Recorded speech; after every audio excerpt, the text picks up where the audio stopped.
Hey guys, I've seen Ant-Man and the Wasp twice now, and let me tell you, it holds up. This is going to be one of my favorite Marvel movies for probably quite some time. I've already done my spoiler-free review, so this is my spoiler review. So if you haven't seen it already, it is still opening weekend, I know. Stop watching this, unless you want to be spoiled, and come back after you've seen it, because I am going to dive right into the spoilers, guys. I'm going to talk about what happens in the movie. I'm going to talk about how I feel about what happens in the movie, and I'm going to talk about those mid-credit scenes. So, again, if you haven't seen it yet, pause, stop, and if you have seen it, or if you're ready to be spoiled, let's get into it. I'm Tessa with mamasgeeky.com. So Ant-Man and the Wasp starts about 2 years after Civil War, okay? So we have Scott who, ran off and helped Cap in Civil War. He's in trouble. He's on house arrest. He wasn't supposed to do that. It's illegal, because of the Accords, right? So Hank and Hope are on the run because it was their technology. So they're not exactly happy with Scott right now. Scott is nearing the end of his 2-year sentence. He's really close. When this starts, I think he's got like 2 or 3 days left on it. And we see him at the beginning having a lot of fun with Cassie around the house. We get to see Lewis, which is super funny. I really enjoyed that interaction. It was great. I thought it was really cute how him and Cassie were searching around to steal something, which was funny. During our interview with Paul Rudd, he actually said that it took a long time to get the right takes for the going down the stairs in the toboggan scene. He said, they had to shoot it at very different angles. They had to shoot it in the house. They had to shoot it outside the house. And really fun fact, also, Abby, who plays Cassie, said that Paul was not very good at the lasers at all, the yarn lasers. So that's kind of fun. When Scott's ex-wife and new husband show up to pick up Cassie, I love seeing how close they've all gotten. They all hug. There's several occasions that we see group hugs, which I really like. I thought it was a really fun take on that family dynamic because we're seeing it a lot more now in real life, right? We're seeing families that are basically 2 moms and 2 dads, or a mom and a stepmom, and all sorts of different dynamics. So I really like that Marvel and Ant-Man and the Wasp touched on that.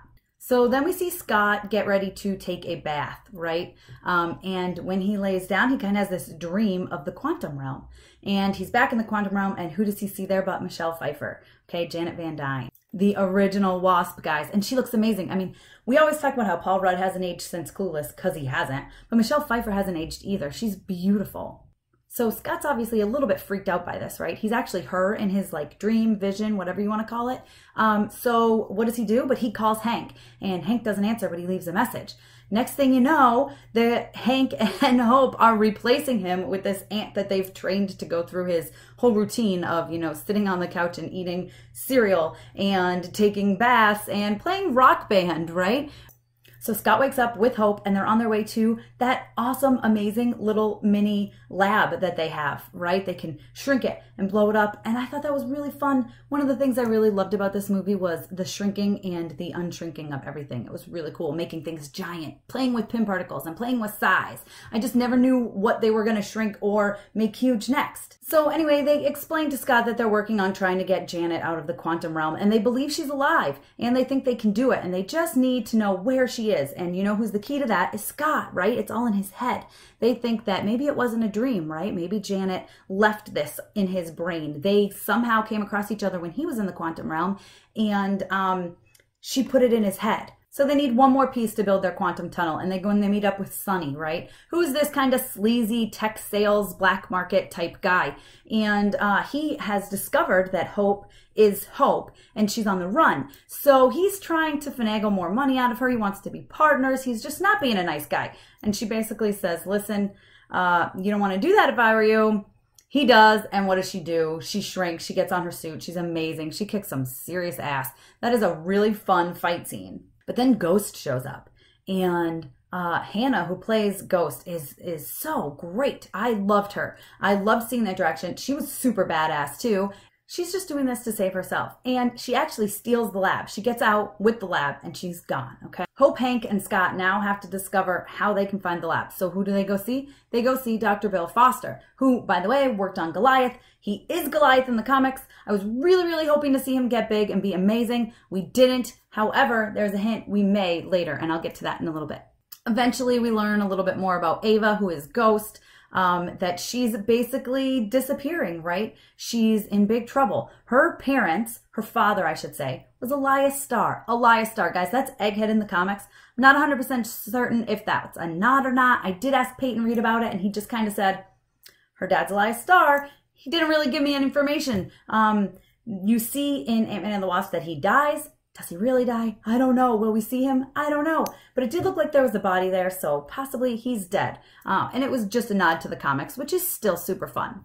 Anyway, so Elias and Catherine Starr, they're dead, and they've left their daughter Ava, and she's kind of messed up. Who becomes her foster father? But Bill Foster, who's played by Lawrence Fishburne, and he's incredible. He is phenomenal in this role. At first, you think you can trust him, and then you realize, I mean, he's working with Ava, and then at the end, he kind of has this whole other story arc where he's like, if you're going to do something to hurt someone, I'm not going to help you.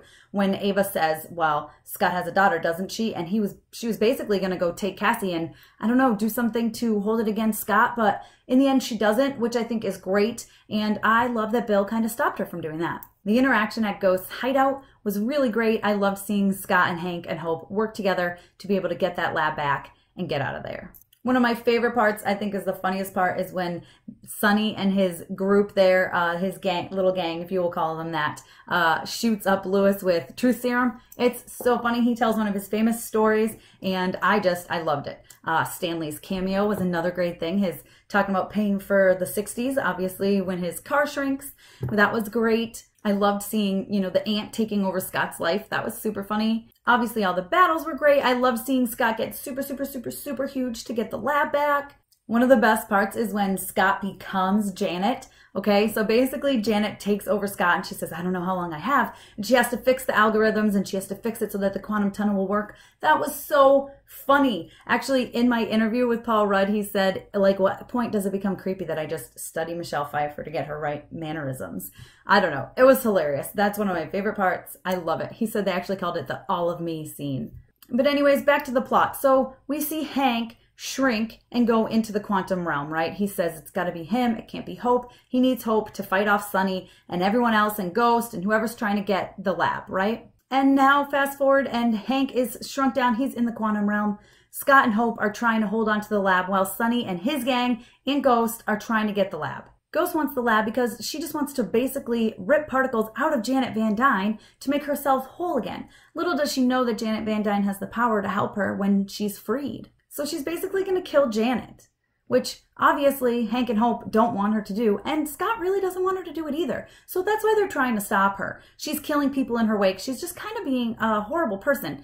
But in my mind, she's really not a villain. She's a little bit of an antagonist, but I mean, she's been through a lot, right? I mean, look at her. She's basically disappearing. She's going to die. She knows she's going to die soon. So she's doing this, you know, for herself. So there's some awesome battle scenes, some awesome action scenes, and then we see basically Hope and Scott win, right? They get the lab back up and running. Hank comes back with Janet. You see Janet first and you think, ooh, did Hank die? But he didn't.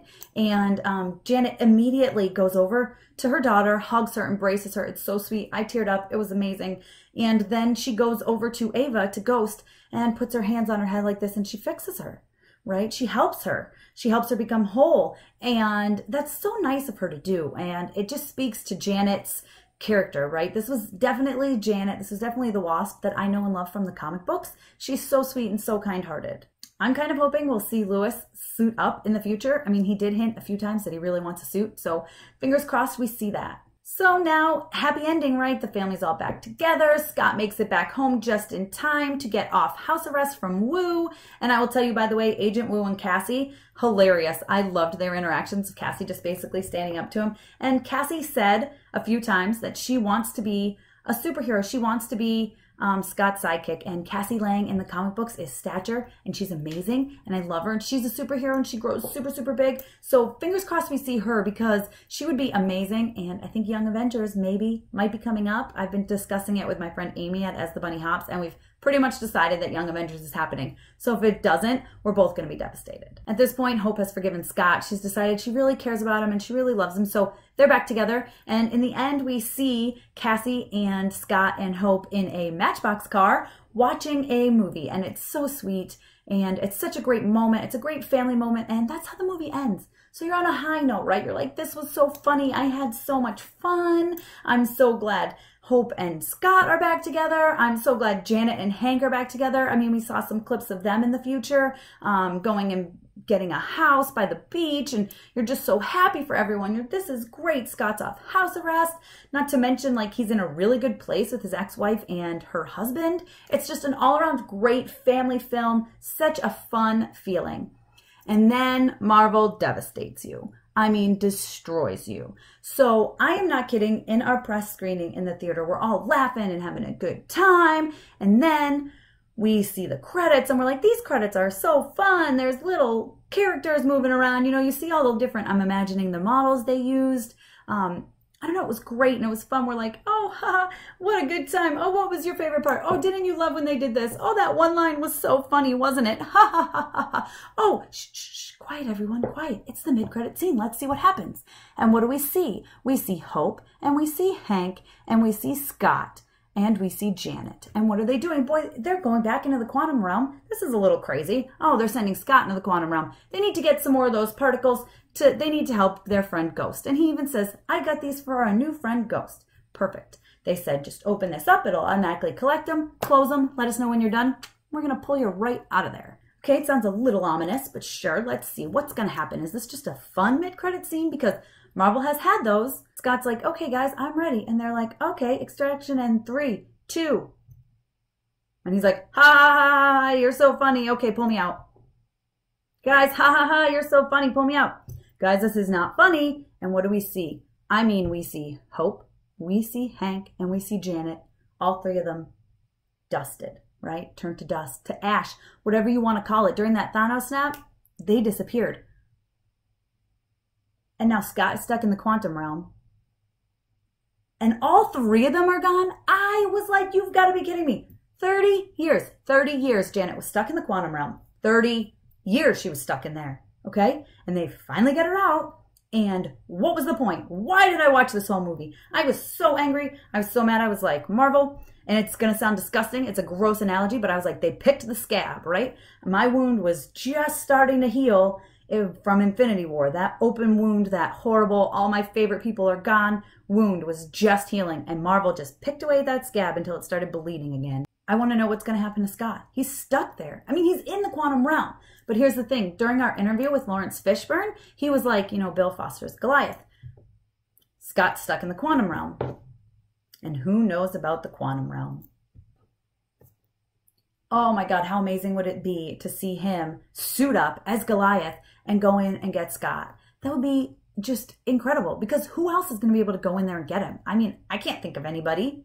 And the final scene is kind of fun. You see the ant that was trained to act like Scott playing the drums on the rock band. There's a emergency signal on the TV screen, just that, you know, because like all these people are disappearing. This is Infinity War. I mean, that is the moment when that happened. And then you see Ant-Man and the Wasp will return. And you get excited, and then Marvel turns it into a question mark. Yep, they turned it into a question mark. I'm hoping they'll return. Look, I'm getting chills thinking about it. I'm sure they will return. I mean, it's just like, I know Spider-Man's coming back, right? He has to. And, but man, I'm just not, I just don't know. And I'm just not happy with you, Marvel. But I'm also happy because I loved this and it was amazing. And it's got me thinking and it's got my brain going crazy again. And I really thought we were going to get a Captain Marvel stinger maybe, or something fun. I was kind of hoping Hawkeye would show up. But no, we see all three of them, which I did not expect, turn to dust or to ash, whatever you want to call it. And we see Scott stuck in the quantum realm. I know I'm repeating myself, but guys, this is mind-blowing. This is crazy. When I talked to Paul Rudd about it, and you can head to mamasgeeky.com this weekend to check out exactly what he said in his exact quote, but he was like, I was so giddy, right? I want this to be a secret for as long as possible. And I just imagine what people's reactions are going to be. You have this fun, awesome movie that ends on a high note, and then that's basically what happened. And we asked Lawrence Fishburne what his response was, and he said, oh, S-H-I-T. That was his reaction. So, I mean, it's crazy. Everyone in the theater gasped, and then we were silent. We were like, oh, that's how you're going to do me, huh, Marvel? That's how you're going to do me? Okay. I was like, too soon. This is way too soon. Why are they doing this to me? So hopefully we see Ant-Man and the Wasp in the future of the MCU. I'm sure we will. But this movie was amazing. It was funny. It was action-packed. There's all this girl power. I totally loved it. And that mid-credit scene, I mean, it rocks your world, right? It breaks your heart. It destroys you again just a little bit. Took a little piece of my soul with it, but overall, I am really happy with it. Be sure to give this video a thumbs up. Comment below, let me know if you've seen this movie yet. If you have, what do you think about it? What was your reaction to that mid-credit scene? Did it drive you bananas? It drove me bananas. And don't forget to subscribe to my channel, guys. You don't want to miss out on fun videos like this. Thanks for watching.